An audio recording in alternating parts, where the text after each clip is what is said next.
Hi, I'm Christine. Welcome back to my channel. In today's video, I'm here with some Werewolf and Shifter romance recs. So first up, I'm so excited. Today's video is a collab with Samantha from Books with Samantha. I absolutely adore her so much. I've got to spend time with her at book signings this year, and she is just always a delight to chat with and be around. I just love her so much. And so this week she is doing her trope week, which she does a few times, I think, throughout every year. And they're just so much fun to watch and to also help participate in. So this is so much fun. I'm so excited that she asked me to do this with her. This week, I know she's doing a ton of spooky season, kind of like paranormal recs, all of the things. And so our collab today is for Werewolf and Shifter romances. So definitely go check out her channel, watch her video as well, because I know she's going to have some amazing recs, as well as just watch her entire week because I am living for all of them as well.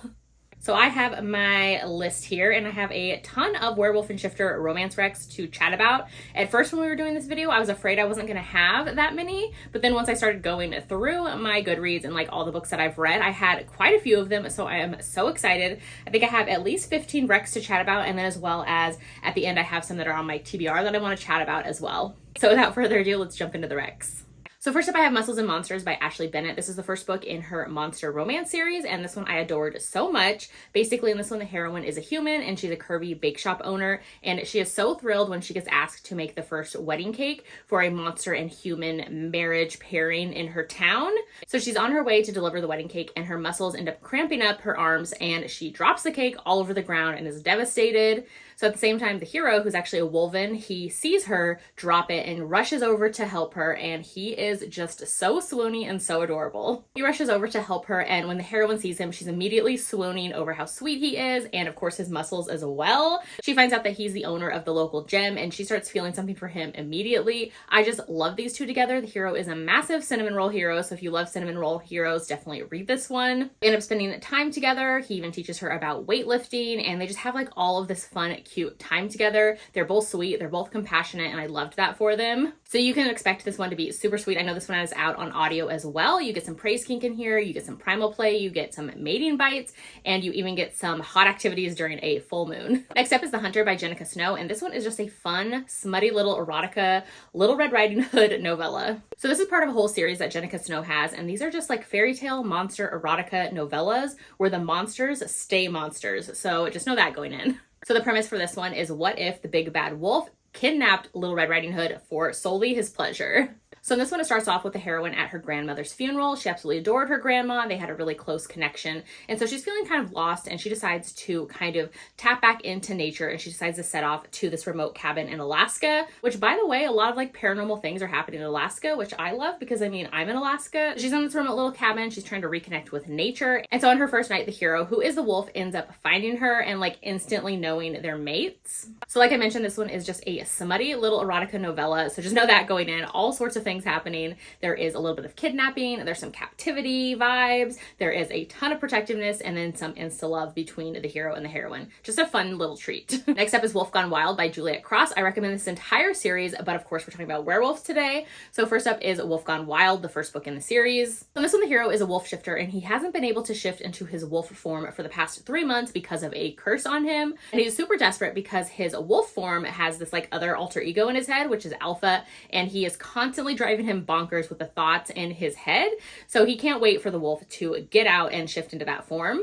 So he ends up hearing about the heroine, who is a hex-breaking witch. Her entire family, that's who we follow the series for. All of her sisters are witches. They live in New Orleans. It's just such a fun time. But anyways, so he hears about the heroine and decides to go to her because he's desperate to break this curse. So like I mentioned, he has the wolf form of himself talking in his head all the time, driving him bonkers. And so he realizes when he's around the heroine that his wolf form is very calm and just like eased with being around the heroine. So he ends up striking a deal with the heroine where they get to spend 4 hours a day together every day so that his mind and the wolf form inside of him can get a break while she works on the curse, and then he can like get some work done. So yeah, tons of like forced proximity and hangout sessions. They become friends along the way, and it's just so cute. Next up is Witches Get Stitches by Juliet Cross. This is again part of her Stay a Spell series, and this is book 3 in the series, but I had to talk about it because it features a werewolf shifter hero as well. So in this one, the heroine is a seer witch, and she has always dreamed of opening up her own tattoo shop that caters specifically to supernaturals, where the tattoos can actually be like permanent charms that they have on their bodies. The hero is a werewolf in this one. He's also a musician, and he's the cousin of the hero of the previous book. So the hero and the heroine, they actually meet when she's out of town at the beginning of the story, and they hook up. They have a great night together, and then they kind of go their separate ways. And then it's almost a year later where the hero is moving to New Orleans to be closer to his cousin, and that is when the heroine sees him again and realizes who he is. We see the hero and the heroine become friends. A whole year passes. They're actually going to be business partners for her new tattoo shop, and they both have feelings for one another as well. She's trying to keep it cool and casual, like just stay friends, because they're going to have this business partnership together. Then from the hero's POV, we see that he has been just biding his time, and he has known from that one night stand they had years ago that she is his. Just so good. Love all of the built up tension in this one. Definitely recommend. Next up is Ensnared by the Werewolf by Lillian Lark. I absolutely love this author's monster romances, so definitely check them out if you haven't yet. So in this one, we have heroine who is a witch, and she owns her own magic shop, and the hero, he is kind of stuck in between shifting. So he tried to shift back into his human form, and he kind of got stuck. So he's like half wolf, half human when he goes to the heroine and is desperate for help. So yeah, the hero's kind of confused and very wary of his monstrous form, or what he believes to be a monstrous form, and he doesn't really like that about himself. Yeah, this one's super sweet, light, and kind of like an angsty romance where they both realize they're mates right away, but they're both holding back for different reasons. The hero's just super apprehensive about starting a relationship with the heroine because, like I said, he sees himself as a monster, and he doesn't want to get involved with her until he kind of is able to shift back to his human form. Yeah, this one has, like I mentioned, the tension from that, but it's also really sweet because I like seeing the heroine prove to the hero that she loves him as he is. So yeah, this one's just a fun time. It does include chasing, primal play, nodding, breeding, and a little bit of the rejected mates trope. Next up is Ravensong by TJ Klune. I'm actually in the middle of co-hosting a read-along for this entire series with Samantha, so this is super fun. So basically, this entire series is a paranormal shifter series. They're all romances, and in this one we have a second chance romance between a witch hero and then a werewolf shifter hero. This has been my favorite book that I've read so far in the series. I think it does stand on its own, but obviously you're going to get more out of it if you read Wolfsong first, which is the first book in the series. I am just here for the found family vibes in this one. Just know that these are emotional and kind of a longer series to jump into, but yeah, definitely recommend. Next up is The Tyrant Alpha's Rejected Mate by Kate C. Wells, and this is the first book part of her 5-pack series, which is an entire rejected mates trope series. I love this one so much. It was so much fun. Basically, in this one, we have the heroine, and we see her realizing one day that the hero, who is the alpha of her pack, is her mate. And so the heroine's kind of like a decade later than most people in their pack when they finally shift into their wolf form or find their mates, go into heat, all of those things. So the hero is the alpha of the pack, and he ends up publicly rejecting her in front of everybody because he's like, there's no way we're mates. Like, I don't believe it. I don't feel the bond. Like, what are you talking about? I loved how in this one, instead of like pining or trying to win him back, the heroine's like, okay, like forget him. He doesn't want me. That's fine. I need to get rid of this bond though on my side because like I'm in pain. So she ends up reaching out to kind of like this wise woman of the pack, and it goes to her, and she's actually able to pull the mate bond away from her. We have the heroine doing that, and she just kind of goes back to her everyday life and is like, forget him, whatever, don't care.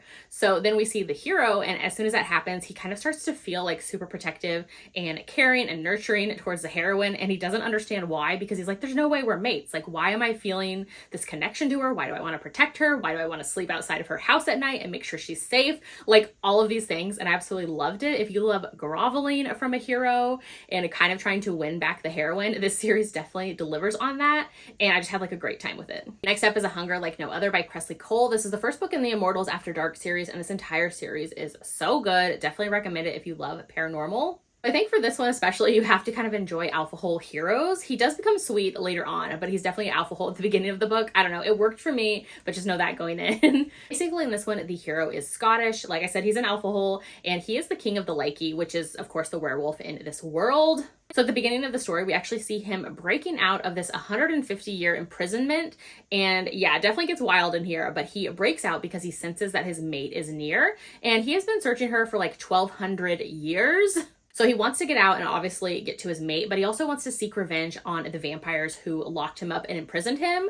So imagine his surprise when he finds his mate and realizes that she is half a vampire. So yeah, like I mentioned, the hero is definitely extremely alpha and possessive and a bit of a jerk in the beginning of the story. We do see the heroine eventually stand up to him, but at the beginning of the story, she is very naive. She was secluded and raised by her aunts, and she kind of knows nothing about the paranormal world. So I love once she kind of comes into her strength and power, she definitely puts the hero in his place. Love to see it. I actually read the first few books in the series years ago, I think like 3 or 4 years now, and I still remember vividly parts about these books. Like I remember loving some moments in here. So basically I remember this one time when the hero is actually kind of being a bit of an alpha hole, and then he realizes that the heroine is hungry and that he hasn't been doing his part in taking care of his mate and feeding her. So he feels like horrible for this and kind of goes out of his way to make it up to her. So like I love an alpha hole falling and then like caring and being super protective for his heroine. Next up is Wicked Deeds on a Winter's Night by Cressley Cole. Again, part of her Immortals After Dark series. This is book 3. So in this one, the hero is a Lakey, he's a werewolf, and the heroine is this young witch. And they're kind of set on this massive worldwide scavenger kind of treasure hunt. It's basically like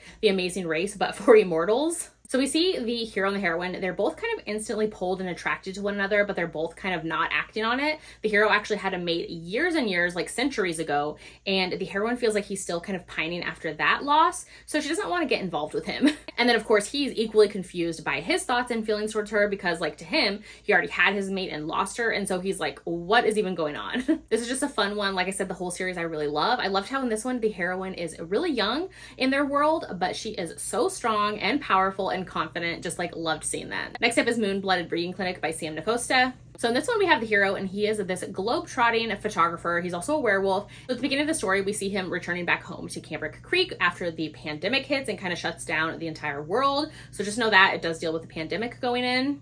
So in here, the heroine is a human, and she went through a really bad divorce, and she has always, though, wanted a baby, and so she's determined to finally get a baby herself. So also know there are fertility issues dealt with in this book as well. We see the heroine and one of her friends who had dealt with infertility in the past. She ends up showing up pregnant, and so the heroine immediately is like, how did this happen for you? Like, where's this clinic you went to? Like, I want to know all the things. She finds out about the clinic, which is basically a place to help interspecies couples who wouldn't normally be able to have a baby together. They end up being able to have a child. So kind of like a sperm bank, but instead of that, it's actual werewolves providing themselves as part of the process. We have like nodding and syncing up to the moon cycle to, of course, help this process along. There is like a lot of talk about the breeding clinic in here, but basically it kind of becomes a non-thing when the hero and the heroine meet. Basically, they find out that they're going to be like paired up together ahead of time, and so they decide to meet outside of the clinic first, kind of have like a little icebreaker and get to know one another so it's not awkward when they're in the clinic.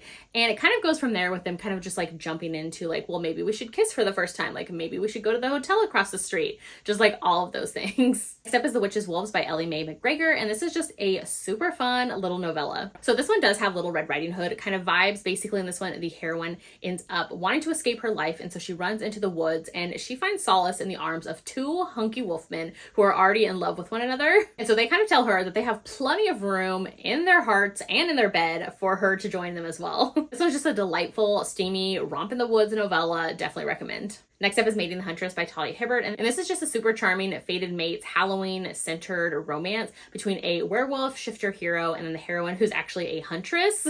So basically in this one, we start off with seeing the hero. He actually knows the heroine is his mate, but he doesn't want to like come on too strongly to her. So he's kind of been just frequenting her parents' coffee shop where she works, kind of like every day trying to build up the courage to ask her out. But he thinks the heroine's just a human, and like I said, he's not trying to freak her out, so he's trying to ease into it. And then at the same time, we end up seeing from the heroine's POV, she actually knows he's a monster, she knows he's a werewolf, she knows he's a shifter, and she is actually a trained huntress who wants to take him out.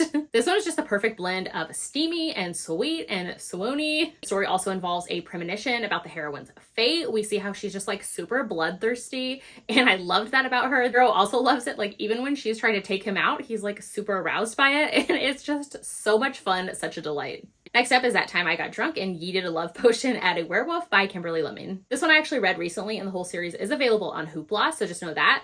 They are basically this kind of like cozy-ish fantasy world vibes, but also with like high stakes and like adventures and action happening. So basically in this one, the heroine's at a party and she's trying to toss her drink at somebody, but accidentally tosses it at the hero, and she hits him with it, and she doesn't know that there's actually a love potion in the drink as well. So the hero, of course, is a werewolf, by the way, and he immediately is like, oh my god, she's my mate, like I love her, I'm obsessed with her, I have imprinted on her, like all of these things.